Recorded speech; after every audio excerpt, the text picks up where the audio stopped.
Genetic engineering. The field of science that will one day let us ride around on dinosaurs, throwing Pokemon at each other.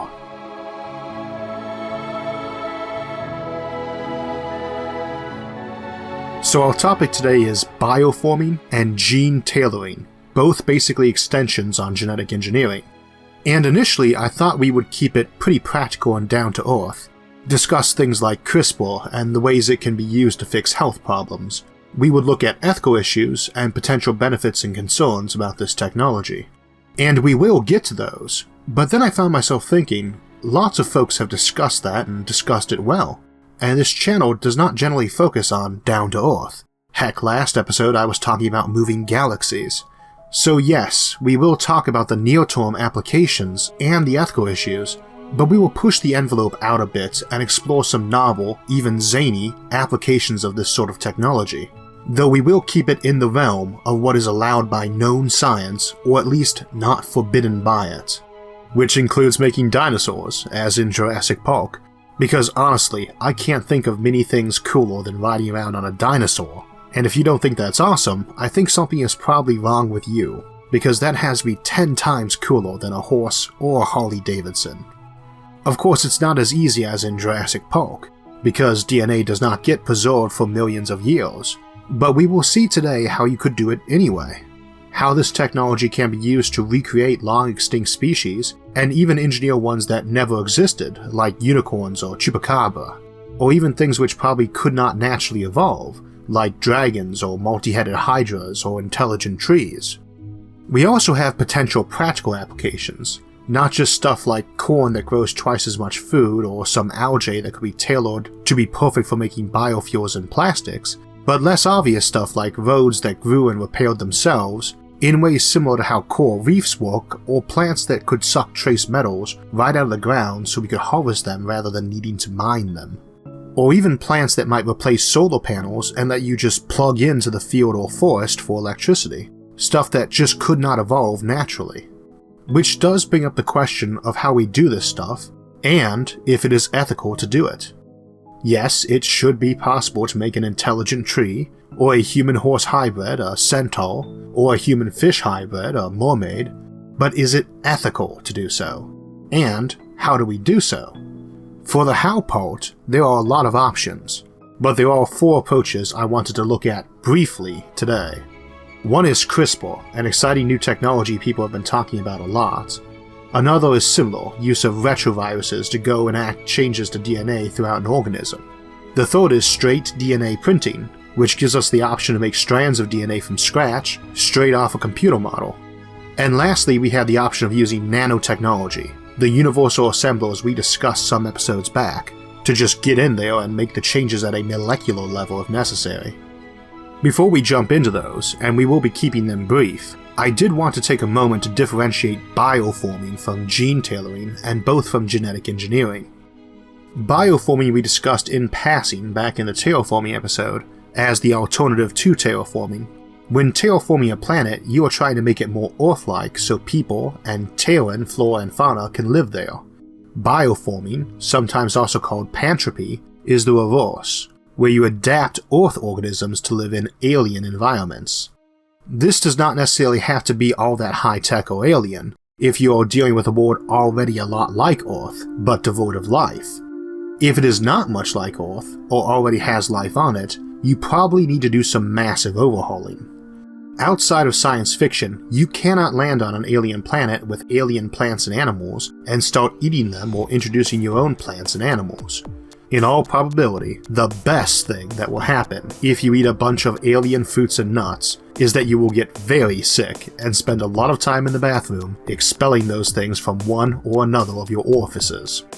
A lot of our own plants can be quite toxic. Heck, as I was reminded when watching a recent episode of Cody's Lab, a lot of regular edible plants contain cyanide, just in low enough dosages that we have adapted to being able to survive eating them. There might be some planets that work on similar enough biochemistry that you can eat the food, or some of it, but in all probability, you cannot. And if you introduce Terran flora and fauna, either it will die out, or it will wipe out the native life. Most of us would say those would be bad things, So the alternative is fairly massive overhaul of our organisms to mix in with those native to the planet. This doesn't necessarily mean tinkering with humans themselves. We might be able to make microorganisms we can introduce into our guts to help us digest the food. But tinkering with humans themselves is on the table for today. So, obviously, is the ethical issue attached to that. Gene tailoring is a bit different. It has no formal definition, but it comes with an assumption you are making unnatural changes to an organism. It would not just be replacing a defective gene in a person with one of the other existing versions of it in other people, but probably making up a new gene from scratch, which is where DNA printing comes in. So for instance, color blindness tends to be hereditary, and red-green color blindness, which affects a pretty large chunk of the male populace, could be fixed by taking the functional genes from someone without color blindness and sticking it in the colorblind person.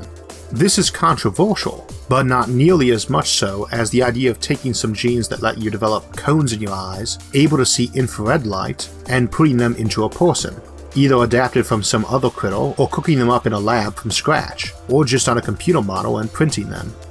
So for the purpose of this video, when I say bioforming, I am talking about altering an organism to exist in some new environment, rather than altering the environment, though you could do both.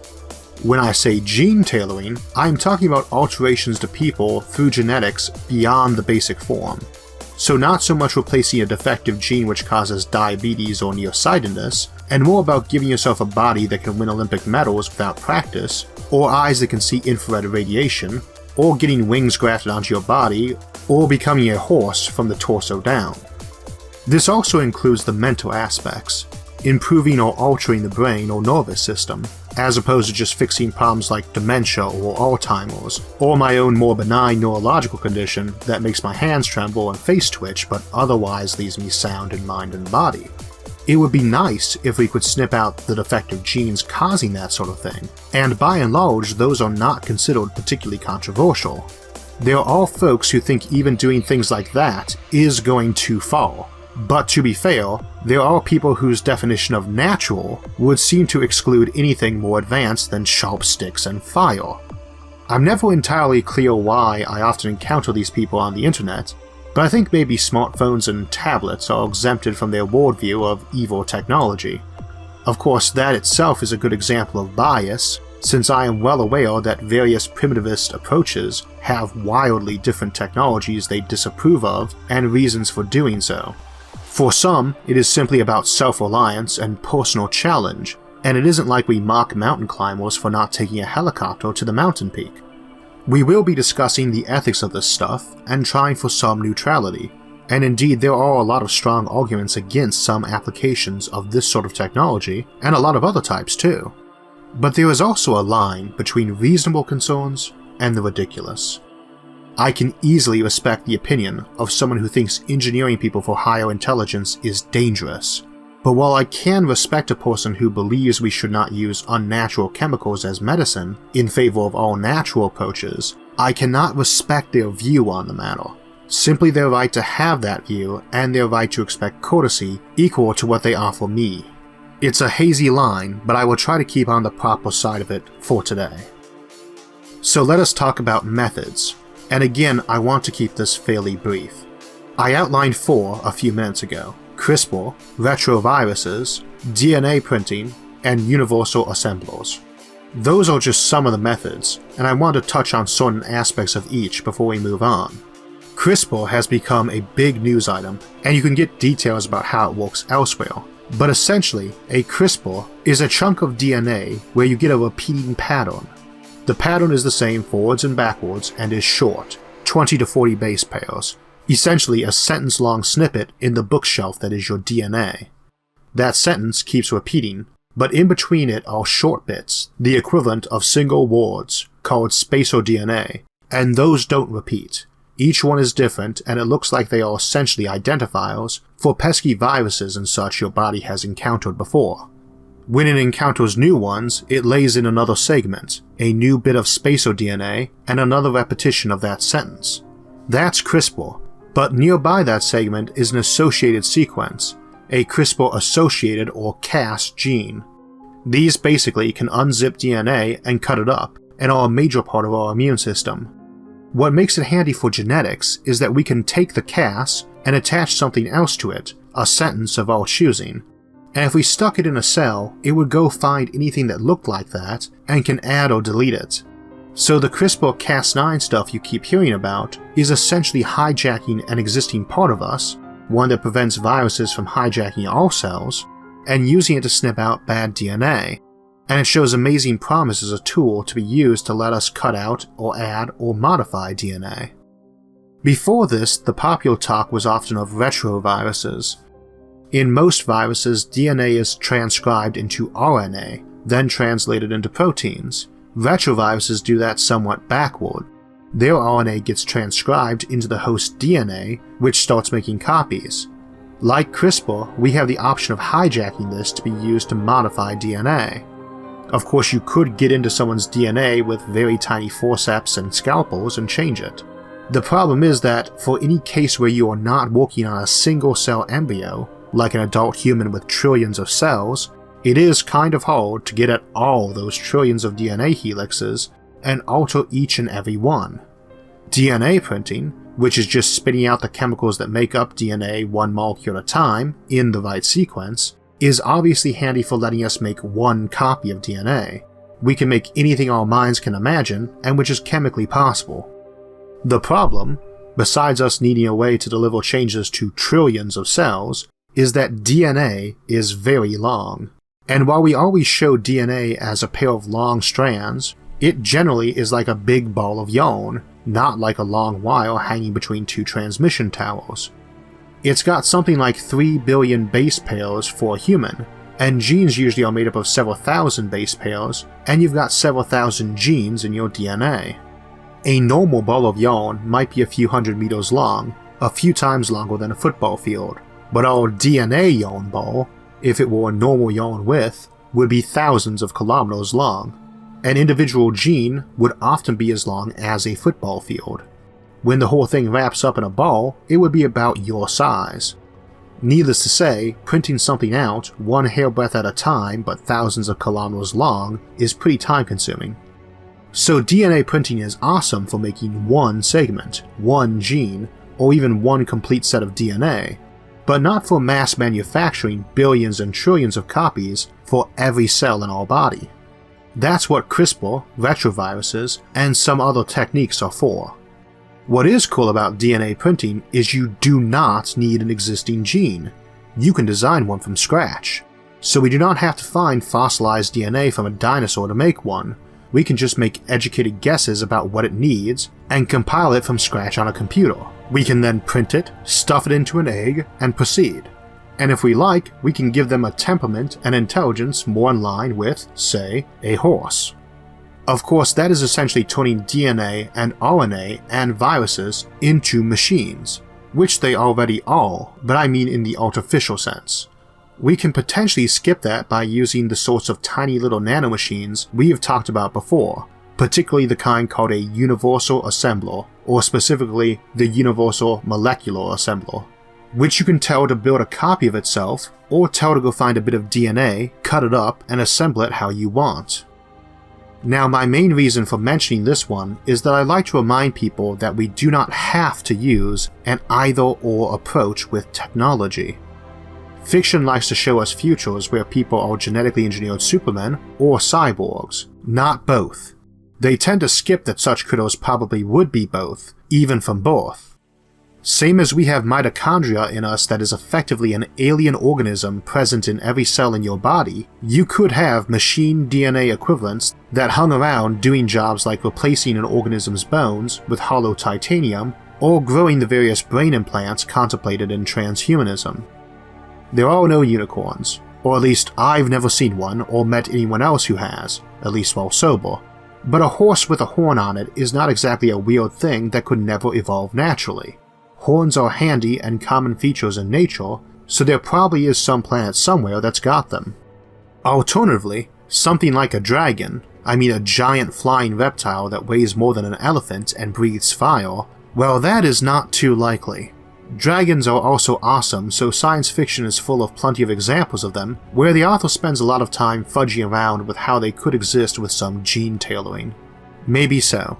But they can certainly exist if you do not mind going a bit above and beyond genetic engineering to include either DNA that can make little machines too, or symbiotic passengers like mitochondria. So your dragon is otherwise organic, but it's got hollow bones made of titanium or Kevlar or graphene, and maybe its wings and scales incorporate those features to make it very strong and light. Maybe you can include a photosynthetic element on the wings so it can feed itself partly on sunlight when it stretches out to sunbathe on the noontime desert sands. There's no rule that says a genetically engineered plant could not suck metals out of the ground and weave them into its own structure to make it sturdier than what cellulose and lignin permit. Maybe it is incorporated into their core structure, or maybe they deposit it like coal into a long spiral they grow up around. So you can modify the existing organism or make one up from scratch. And a lot of the time, you will need to modify the brain for many of the things I'll mention in a moment too.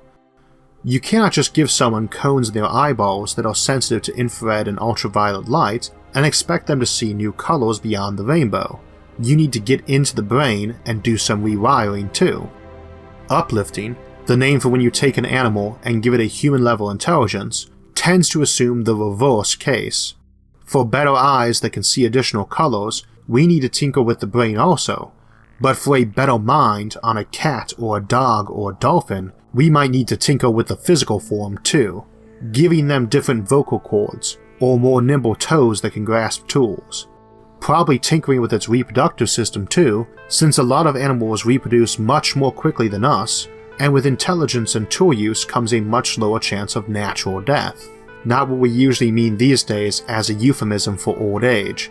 In nature, a natural death usually means ending as someone's dinner and before you've reproduced, which you can do much younger than humans can, which is important since humans live a long time and take a long time to develop, during which we need a lot more parental care and attention. So if you are uplifting animals to make them sentient and sapient, you probably need to be thinking about a lot of the other things you need to accompany with that, like longer lives, tool-using hands, slower reproductive rates with single births, not litters, and slower maturation rates. So you can use it to make your pets smarter, or maybe make entirely new pets like the cute critter from the old Gremlins movie, or real-life Pokemon. Now, what people might do to themselves doesn't interest me all that much except in terms of pondering the ethics. I honestly do not much care if someone wants to get their body tweaked, genetically or cybernetically, so they are 10 feet tall and built like a linebacker with a souped up heart to support all that new mass. Needless to say, it could be used to let people switch genders or be both genders or neither, or if they feel like getting scales or fur or feathers or a third eye or extra pair of arms. This could be pretty awesome, or scary, or disgusting, but again it is Halloween when this episode comes out, so I'm content with scary. What does interest me is useful applications. A type of corn that can use more light to grow with, for instance. All plants mostly use red light for photosynthesis, and don't use much green or infrared, and most of what the sun emits is infrared light, and most stars in the galaxy emit even more of their light in that part of the spectrum. Our yellow dwarf star outmasses about 95% of stars and is hotter than them, meaning that it produces much more of its light in the visible range than they do. Needless to say, a little tweak that let plants use that spectrum for growth could hugely increase the biomass on a planet or make terraforming planets around other stars much easier. It would be pretty neat to be able to tinker with how plants deal with carbon and carbon dioxide to be able to use it to sequester carbon out of the atmosphere. The strongest materials we have now are made out of carbon, so it would be nice to suck the excess out of the air and maybe put it to use making those. It would also be neat to have plants that could be planted on toxic soil full of heavy metals and not only thrive, but maybe have fruits that grew on them full of those metals, so we could collect them for reuse or safe disposal. We could have vats of black algae that use the entire spectrum to grow very quickly and could be turned into biofuel or plastics. Algae is already very promising in this regard, but one tailored to use every ounce of energy it got shined on it would be even better. Trees that grew meat. Sounds kinda freaky, but if it is identical to bacon in taste and chemistry, it is nicer than killing a pig, I'd say. So you could make a cow that produced more milk, which we've been doing through selective breeding for centuries, or you could cut out the middleman and have a bunch of bacteria that just grew milk. And since apparently almost everything tastes like chicken, I'd imagine we could find a recipe for growing that too. We have been making pretty good strides in lab-grown meat, after all.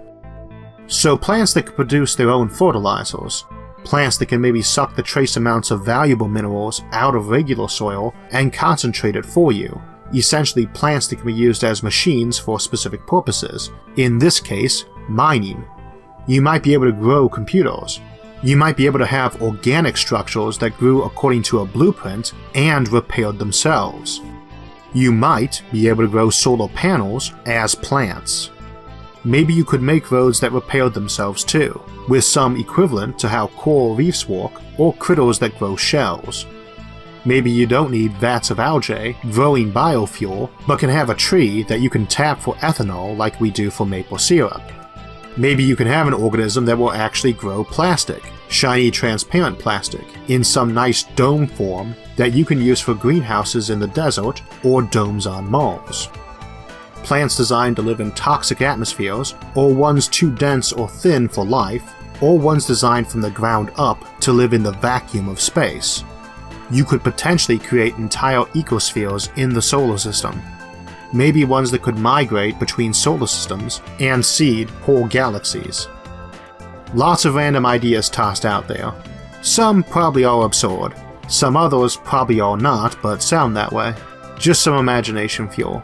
When this topic got suggested, it came attached with a request to offer out every crazy idea we might use for it, and I think I just nailed that. These are potential options for genetic engineering when you open the doors to full-blown gene tailoring, especially if you're not just limiting yourself to the strictly organic. Okay, so we've explored the basics of why and how, and we've talked about some of the useful things we are doing now, or might do soon, and a lot of quite zany ideas too. So I suppose we ought to raise the ethical issues at last. When I started thinking about the ethical aspects though, trying to lay out the arguments for and against, two common themes struck me. The first was that almost all of them are not limited to just genetic engineering. For instance, the ethics of using gene tailoring to enhance human intelligence or strength or endurance is essentially the same as those for using cybernetics to do it or performance-enhancing drugs. The second is that these were not new arguments.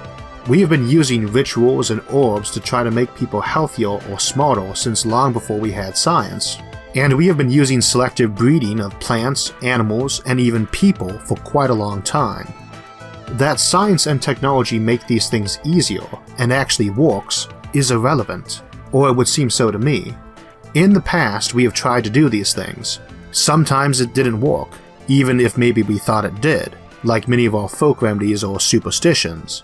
Sometimes it did work, but imperfectly, also like many of our folk remedies and superstitions.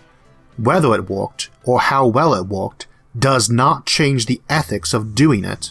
For the same reason trying to murder someone with a stage prop sword and failing is still attempted murder.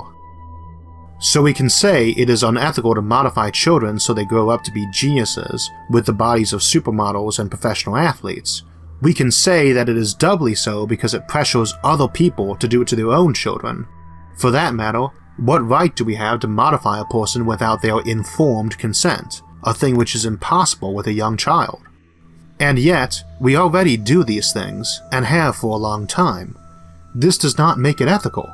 We do a lot of things we probably should cease doing for ethical reasons, and we certainly have tons of things we used to do and stopped doing because they were unethical.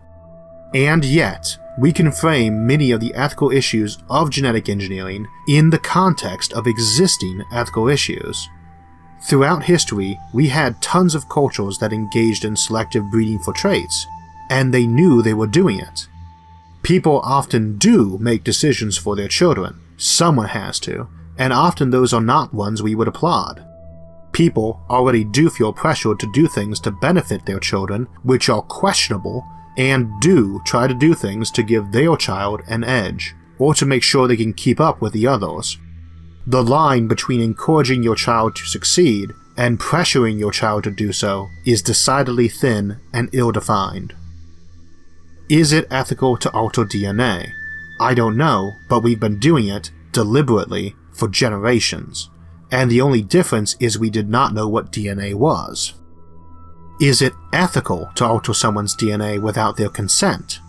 I don't know, but it seems to me that is akin to any other situation where you would act without the target's consent.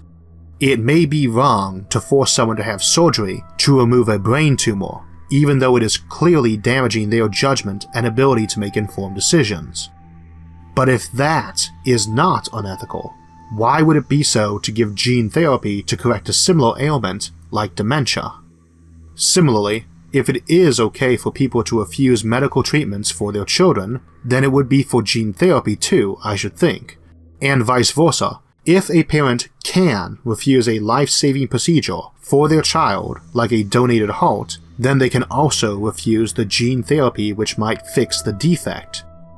If we cannot ban such things as organ donation, then on what basis would we ban the gene therapy equivalent?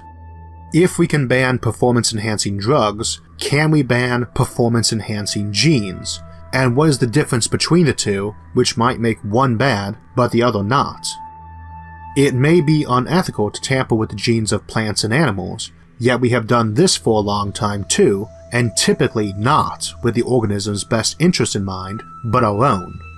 I cannot say I always approve of such things, but regardless, be they right or wrong, they seem little different than intentional genetic alteration, except, again, that we are much more skilled at doing it. And when it comes to bioforming, altering organisms to live in alien environments, I am not sure what the difference is between altering a dog to live on planet Dune, where it never rains, and altering the local wildlife to adapt to it raining.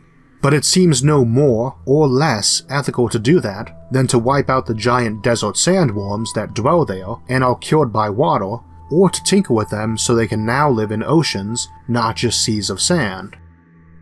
So as is often the case when we talk about the ethics of this or that bit of technology on this channel, we do not come up with a yes or no, but we maybe come away with a clearer picture of what we should be considering. I suspect almost every aspect of genetic engineering will have its own case-by-case problems. So some food for thought, and I'd be curious to hear what you think about these matters in the comments section of the episode, or over on the Facebook or Reddit groups, Science and Futurism with Isaac Arthur, which are often more conducive to discussion if you want to talk with others about the ideas we looked at today. Next week is going to be my collaboration episode with Joe Scott, where we will look at dark flow and the Great Attractor.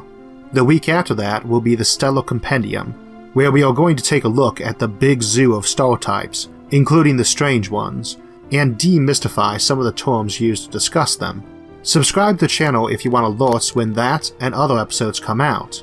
And if you enjoyed this episode, please share it with others and hit the like button. Until next time, thanks for watching, and have a great day.